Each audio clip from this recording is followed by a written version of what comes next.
आणि या बुलेटिनमध्ये पुढच्या अर्ध्या तासात बातम्या वेगवान आणि थोडक्यात पाहूयात। रशिया आणि युक्रेनमध्ये युद्ध सुरूच आहे। आज युद्धाचा 6वा दिवस आहे आणि या युद्धामुळे रशिया आर्थिक अडचणीत येणार असल्याची शक्यता आहे। युक्रेनवरील हल्ल्याचे रशियावरती मोठे आर्थिक पडसाद उमटायला सुरुवात झाली असून रशियाच्या चलनात मोठी घट झाली आहे। रुबलमध्ये घसरण सुरू असून रशियन शेअर बाजार 5 मार्चपर्यंत बंद असणार आहे। रशियाकडून युक्रेनमध्ये जोरदार हल्ले सुरूच आहेत। रशियाने युक्रेनमधील लष्करी तळावरती हल्ला केला। यात 70हून अधिक युक्रेनियन सैनिक ठार झालेत। युक्रेनच्या ओक्टिर्टिका या शहरामध्ये रशियन सैन्याकडून जोरदार हल्ला झाला। यात लष्करी तळाला लक्ष्य करण्यात आलं, ज्यात इतक्या मोठ्या प्रमाणात सैनिक मारले गेलेत। दोन्ही देशांमध्ये काल शांतता चर्चा पार पडली, पण ही चर्चा निष्फळ ठरल्यामुळे हे युद्ध अद्याप सुरूच आहे। रशियन सैन्य मोठ्या शस्त्रास्त्रांसह युक्रेनची राजधानी कीवच्या सीमारेषेवर धडकल्याची माहिती मिळाली आहे। युक्रेनच्या सीमारेषेवरील रशियन सैनिकांचे सॅटेलाइट फोटो समोर आलेत। या फोटोंमधून रशियाचे अनेक लढाऊ रणगाडे दिसतायत, तर रशियाचे लढाऊ विमानं सुद्धा दिसतायत। मोठ्या शस्त्रसाठ्यासह रशियन फौजा कीव काबीज करण्यासाठी कूच करते। युक्रेनमध्ये अडकलेल्या भारतीयांना मायदेशी आणण्यासाठी ऑपरेशन गंगा वेगानं राबवलं जातंय। यात 8वं विमान बुडापेस्ट इथून रवाना झालं। 216 विद्यार्थी दिल्लीत दाखल होणार आहेत, तर बुखारेस्टहून देखील 218 विद्यार्थ्यांना घेऊन विमान दिल्लीच्या दिशेनं रवाना झाल्याची माहिती परराष्ट्र मंत्री एस जयशंकर यांनी दिली। तर भारतीयांना सुखरूप परत आणणार असून भारतीय मायदेशात परत येत नाहीत सगळे तोवर शांत बसणार नाही, असं परराष्ट्र मंत्री एस जयशंकर म्हणाले। युक्रेन आणि रशियातील युद्धामुळे गंभीर परिस्थिती निर्माण झाली आहे। त्या परिस्थितीवर पंतप्रधान नरेंद्र मोदींच्या अध्यक्षतेखाली बैठक काल पार पडली। या बैठकीला 3 मंत्रालयातील अधिकारी उपस्थित होते। युक्रेनमधील भारतीय विद्यार्थ्यांना मायदेशी आणण्याचं काम सध्या युद्धपातळीवर सुरू आहे। या युद्धामुळे जागतिक पातळीवरही तिढा निर्माण झालाय। या सगळ्या परिस्थितीवर मात करण्यासाठीचे मुद्दे चर्चेला घेण्यात आले होते।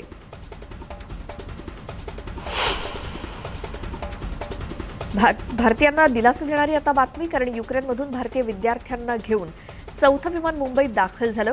युक्रेनमधून आतापर्यंत शेकडो भारतीयांना ऑपरेशन गंगा या मोहिमेच्या माध्यमातून मायदेशी परत आणण्यात आलंय। केंद्रीय मंत्री नारायण राणे यांनी विद्यार्थ्यांची विमानात जाऊन भेट घेतली।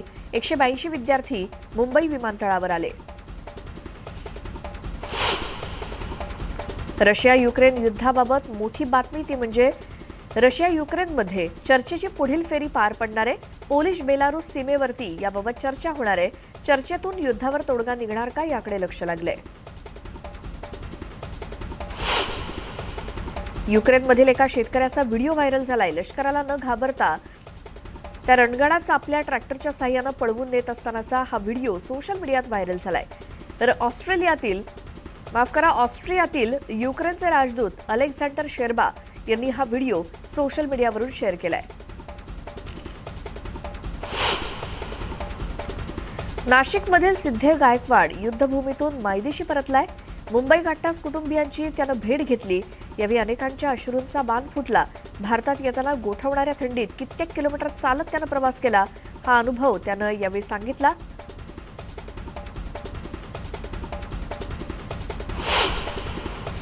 उस्मानाबाद येथील 12 विद्यार्थी युक्रेनमध्ये अडकले। उस्मानाबाद जिल्ह्यातील 12 विद्यार्थ्यांपैकी 11 विद्यार्थ्यांबरोबर प्रशासनाचा संपर्क झाला, पण अद्यापही एका विद्यार्थ्याशी संपर्क झालेला नाहीये।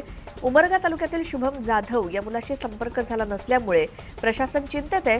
त्याला संपर्क करण्यासाठी प्रशासन प्रयत्न करतंय। उस्मानाबाद जिल्ह्यातील 12 पैकी भूम तालुक्यातील केतकी कोकटे ही एकमेव विद्यार्थिनी आतापर्यंत गावाकडे सुखरूप परतली आहे। बाकी विद्यार्थी लवकरात लवकर परत येतील, असं प्रशासनाकडून सांगितलं गेलंय। रशिया युक्रेन युद्धाचा फटका भारतालाही बसण्याची शक्यता आहे। घरगुती गॅस सिलेंडरचे दर वाढण्याचे संकेत आहेत। रशिया युक्रेनमुळे या युद्धामुळे पेट्रोल डिझेलसह गॅस सिलेंडरच्या किमतीत मोठी वाढ होण्याची शक्यता आहे। त्यामुळे सर्वसामान्यांच्या खिशाला कात्री लागणार आहे। 1 मार्च रोजी एलपीजी सिलेंडरचे नवीन दर जाहीर करण्यात आलेत।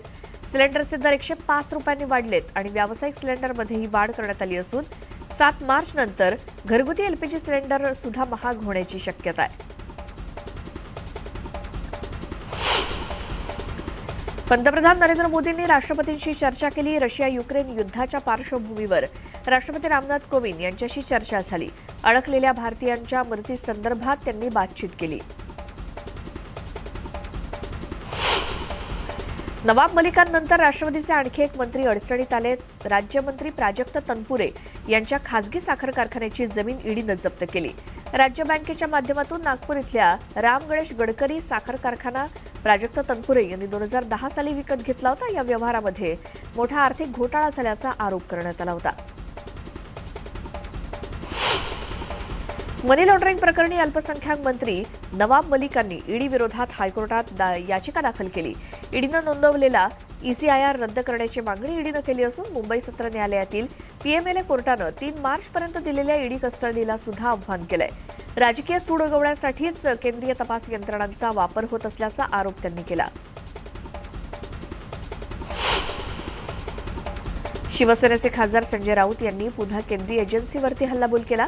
केंद्रीय यंत्रणा कशा प्रकारे सत्तेचा दुरुपयोग करतायत याचे पुरावे पंतप्रधान कार्यालयाला आणि केंद्रीय गृह मंत्रालयाला दिले असल्याची माहिती त्यांनी दिली. तसंच सध्या ट्विट खेळ सुरू झालाय असंही संजय राऊत म्हणाले. वीज बिलं थकली त्याला भाजप जबाबदार असून भाजपच्या काळात वीज बिलं देण्यात आलीच नव्हती, त्यामुळे व्याजावरती व्याज वाढलं असा आरोप ऊर्जामंत्री नितीन राऊत यांनी केला. बुलढाण्याच्या खामगावात डॉक्टर बाबासाहेब आंबेडकर फोरमच्या वतीनं कार्यक्रम घेण्यात आला होता, त्यावेळी ते बोलत होते. राज्याचे ऊर्जामंत्री नितीन राऊत यांनी राज्यातील वीज बिल थकवल्याप्रकरणी जनतेला अल्टिमेटम दिलाय. वीज बिलं जर भरली नाहीत तर राज्याला भारनियमनाला सामोरं जावं लागेल असा पुनरुच्चार त्यांनी केला. सोबतच त्यांनी वंचित बहुजन आघाडीचे प्रकाश आंबेडकरांवरती टीका केली. आंबेडकर हे भाजपला सहकार्य करत असून मी प्रस्ताव केलेल्या बौद्ध धर्मासाठी विशेष कायद्याला त्यांनी विरोध केला असल्याचं म्हटलं. राज्यपाल भगतसिंह कोश्यारी यांच्यावर मंत्री धनंजय मुंडेंनी टीका केली. संविधानिक पदावर बसलेलेच नाही तर कुणी अशा प्रकारे छत्रपती शिवाजी महाराजांबद्दल वक्तव्य करू शकत नाही. देवाच्या पलीकडे प्रेम आहे आणि इथे मात्र राज्यपाल छत्रपतींबद्दल अभद्र बोलतात हे कुणीही सहन करू शकत नाही. याचे परिणाम होणार असल्याचा गर्भित इशारा धनंजय मुंडे यांनी परभणीत बोलताना दिला. जळगाव मुक्ताईनगरमध्ये शिवसेनेला धक्का बसला असून एकनाथ खडसे यांच्या उपस्थितीत राष्ट्रवादी काँग्रेसमध्ये अनेक शिवसैनिकांनी प्रवेश केला. शाखाप्रमुख महेश पाटील यांच्यासह शिवसैनिक राष्ट्रवादी दाखल झाले.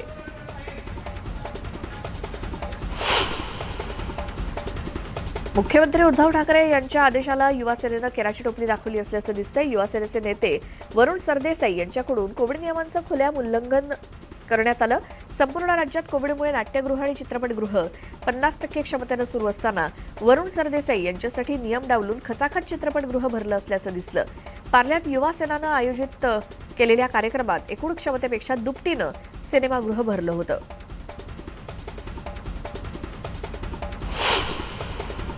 कृषी पंपांना दिवसा वीज पुरवठा करण्याच्या मागणीसाठी शेतकरी संघटना आक्रमक झाली. राजगुरुनगर इथल्या पुणे नाशिक महामार्गावरून महावितरण कार्यालयावर शेतकरी संघटनेनं पाळीव जनावरांसोबत पायी मोर्चा काढला. क्रांतिकारक हुतात्मा राजगुरूंच्या स्मृतीस्थळावरती अभिवादन करून खेड तालुक्यातील शेतकऱ्यांनी चाबकाचा आवाज काढत महावितरणच्या गलथान कारभाराविषयी तीव्र नाराजी व्यक्त केली.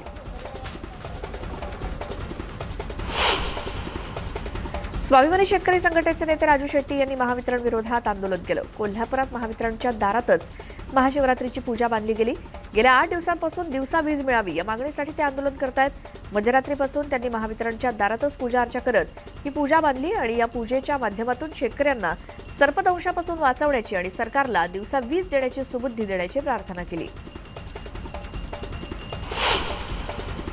राज्याच्या मुख्य सचिवपदी मनुकुमार श्रीवास्तव यांची सोमवारी नियुक्ती करण्यात आली. मावळते मुख्य सचिव देवाशिष चक्रवर्ती हे सोमवारी सेवानिवृत्त झाल्यामुळे मुख्य सचिव पदासाठी सनदी अधिकाऱ्यांमध्ये स्पर्धा होती. 1986च्या तुकडीतील श्रीवास्तव आणि 1987च्या तुकडीतील मनोज सौनिक या दोघांची नावं चर्चेत होती. मुख्यमंत्री उद्धव ठाकरे यांनी ज्येष्ठतेनुसार श्रीवास्तव यांच्या नावावर शिक्कामोर्तब केलं.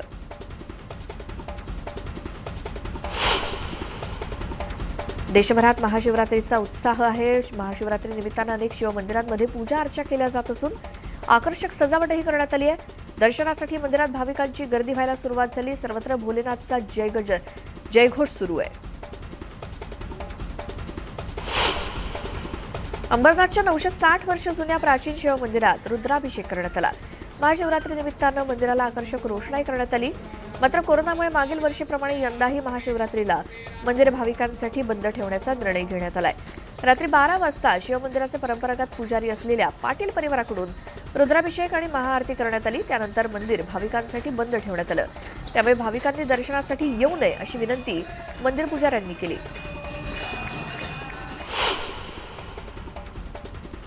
औरंगाबादमध्ये सुद्धा महाशिवरात्री निमित्तानं महाअभिषेक करण्यात आला. काँग्रेसच्या प्रणिती शिंदे यांच्या हस्ते हा अभिषेक झाला. यावेळी माजी संरक्षण राज्यमंत्री पल्लम राजू उपस्थित होते. महाशिवरात्री निमित्तानं विधिवत पूजा करण्यात आली.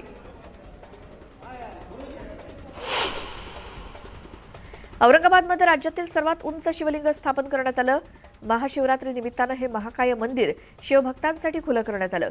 हे शिवलिंग 60 फूट उंच असून त्याला 108 फुटांचा घेर आहे. भगवान विश्वकर्मा यांच्या प्रकटभूमीत हे शिवलिंग स्थापन करण्यात आले.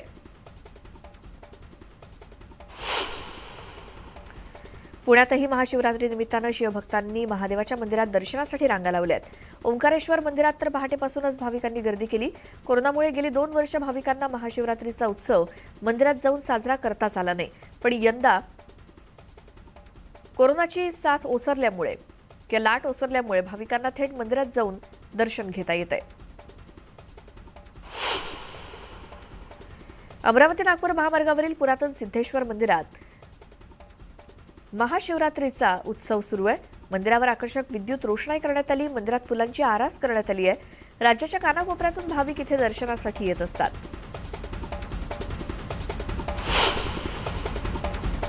महाशिवरात्री निमित्तानं सिंधुदुर्गातील कुडकेश्वर मंदिरात आकर्षक रोषणाई करण्यात आली. भाविकांनी दर्शनासाठी गर्दी केली आहे. भाविकांमध्ये उत्साहाचं वातावरण आहे. कुडकेश्वर मंदिर आणि संपूर्ण परिसर गजबजून गेलाय. नाशिकच्या त्र्यंबकेश्वरमध्ये महाशिवरात्रीचा उत्साह आहे. 12 ज्योतिर्लिंगांपैकी एक असलेल्या त्र्यंबकेश्वर मंदिरात महाशिवरात्री निमित्तानं भाविकांची गर्दी झाली आहे. संपूर्ण मंदिराला आकर्षक विद्युत रोषणाई केली आहे. तब्बल 2 वर्षांनंतर मंदिर भाविकांसाठी दर्शनाला खुलं झालंय. 12 ज्योतिर्लिंगांपैकी एक म्हणजे भीमाशंकर महादेवाच्या दर्शनाला भाविकांनी मोठी गर्दी केली. हर हर महादेवच्या जयघोषात संपूर्ण मंदिर परिसर दुमदुमून गेला. रात्री 12 वाजता गृहमंत्री दिलीप वळसे पाटील यांच्या उपस्थितीत शासकीय पूजा पार पडली. गुलाब, जरबेरा, कार्निशिया आणि निशिगंधाच्या 5000 फुलांनी सजावट झाली आहे. महाशिवरात्र असल्यामुळे पंढरपूरचं विठ्ठल मंदिर सुद्धा सजलंय. विठ्ठल रुक्मिणी मातेचं मंदिर महादेवाच्या आवडीच्या बेलपत्राच्या पानानं आणि शेवंती, मोगरा, झेंडू अशा विविध फुलांनी सजवण्यात आलंय. ही सजावट विठ्ठल भक्त रमेश कोळी आणि खिलारे कुटुंबियांनी केली आहे. बीड जिल्ह्याच्या वैशिष्ट्यपूर्ण इतिहासाची साक्ष देणारं कंकालेश्वर मंदिर चालुक्य वास्तुकलेचा उत्तम नमुना आहे. महाशिवरात्री या पर्वावर आकाशातून दिसणारं हे मंदिराचं सुंदर विहंगम दृश्य खास न्यूज 18 लोकमतच्या प्रेक्षकांसाठी. आकाशातून तारामाशाप्रमाणे दिसणारं हे मंदिर अद्भुत रहस्य आहे.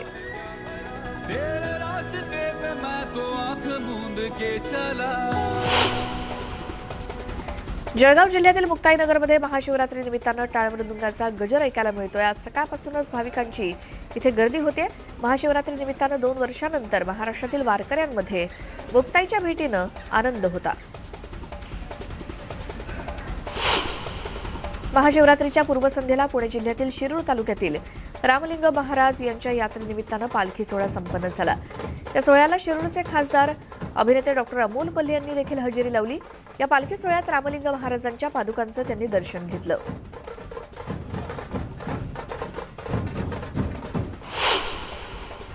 महाशिवरात्री निमित्तानं ओडिशातल्या पुरी किनाऱ्यावरती अनोखं वाळू शिल्प साकारण्यात आलंय. वाळूत भगवान शंकराची मूर्ती साकारण्यात आली असून यासाठी 23,000हून अधिक रुद्राक्षांचा वापर करण्यात आलाय. वाळू शिल्पकार सुदर्शन पटनायक यांनी हे अनोखं शिल्प साकारलंय.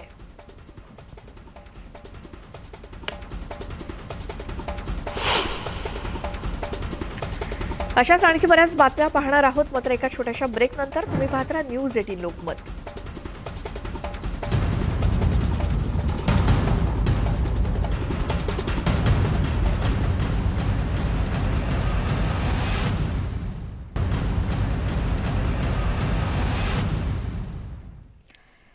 ब्रेकनंतर बुलेटिनमध्ये तुमचं स्वागत. पुन्हा पाहणार आहोत स्पीड न्यूज.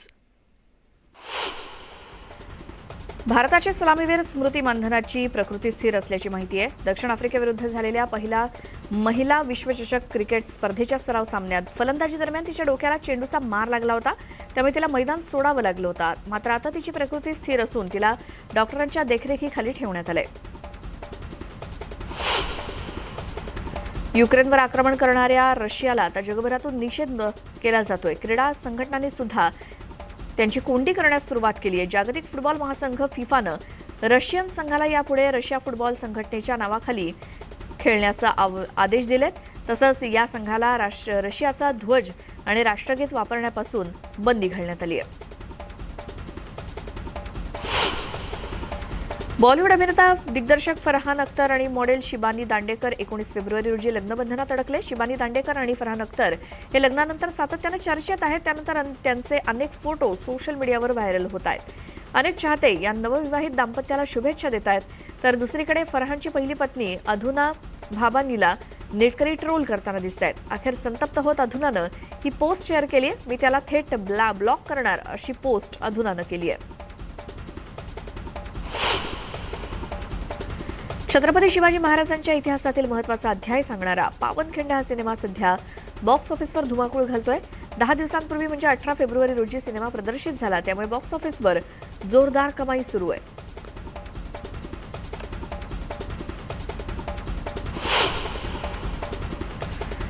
आणि या सगळ्या स्पीड न्यूज सोबतच वेळ झाली आहे या बुलेटिनमध्ये आता इथेच थांबण्याची. सगळ्या ताज्या बातम्यांच्या अपडेटसाठी न्यूज 18 लोकमतच्या YouTube चॅनलला सबस्क्राईब करायला विसरू नका.